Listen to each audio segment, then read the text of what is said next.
দেখুন, প্রতি বছরই আমাদের হয় সিনার্জি অনুষ্ঠান হয়।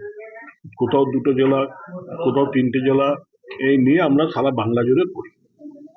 তো মাননীয় মুখ্যমন্ত্রী নিশ্চয়ই বুঝেছেন যে এই জেলার প্রসপেক্ট আছে, ভবিষ্যৎ আছে, এবং তিনি তাই আমাদের অর্ডার দিয়েছেন যে স্পেশাল সিনার্জি করতে। কারণ তারা 1 মাস আগে তো আমরা করেছি, আমরা তো 8 বছরে বহরমপুরে করেছিলাম, এবছর আমরা বোলপুরে করেছি। ওই রোটেশনে আমরা করি, 2টো জেলা হলে একবারে এই জেলায় করি, একবার ওই জেলায় করি।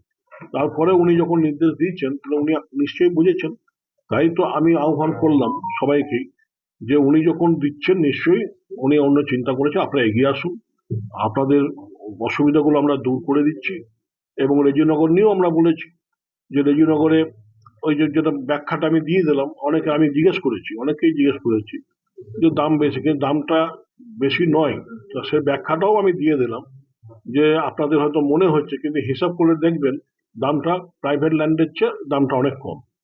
তো এইভাবে আমরাও চেষ্টা করছি যে এই জেলায় যেহেতু ফসফেট আছে এবং এটা ঐতিহাসিক জেলা, এবং দীর্ঘদিন আগেই ইংরেজ আমলের আগেই এই জেলার একটা যেমন গুরুত্বপূর্ণ ছিল, এখনো সে গুরুত্বপূর্ণ বাংলার বুকে এই জেলার আছে। আর উদ্যোক্তাদের যে আবেদন যে দাম নিয়ে, তার দাম কমানোর কিছু চিন্তা? দাম কমানো আমি তো হিসাব দিয়ে দিলাম, আমি তো আপনারা শুনলেন, আমি তো রেডিমেড পাচ্ছেন, হিসাবটা দিয়ে দিলাম। তাতে বাইরে প্রাইভেট ল্যান্ডের চেয়ে অনেক কম দাম। ওখানে তো আমরাও গেছিলাম, ব্যবসা করছে, মানে একজন বিজনেস করছে, তো এরপরেও উদ্যোগ 5 জন নিয়েছে, আশা করছি তারাও খুব। কিন্তু এত মানে অনাগ্রহ কেন জেলা মানুষের শিল্পপতিদের যেখানে চলে? এখন দেখো সবাই চাইছে কাছাকাছি করতে, একটু বহরমপুর থেকে একটু দূরে হচ্ছে, এটা সমস্যা থাকবেই।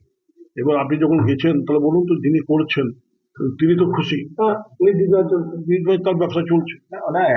এবং যে কোনো, আপনিও জানেন নিশ্চয়ই যে স্থানীয় মানুষের একটা মানে তাদেরকে পয়সা লাগবে, তাদের একটা ভয় কিন্তু আতঙ্ক কিন্তু আছে। না না, কোনো তো আমার সিকিউরিটি আছে। আরো লেটেস্ট খবরের আপডেট পেতে ফলো করুন রাতদিন.in।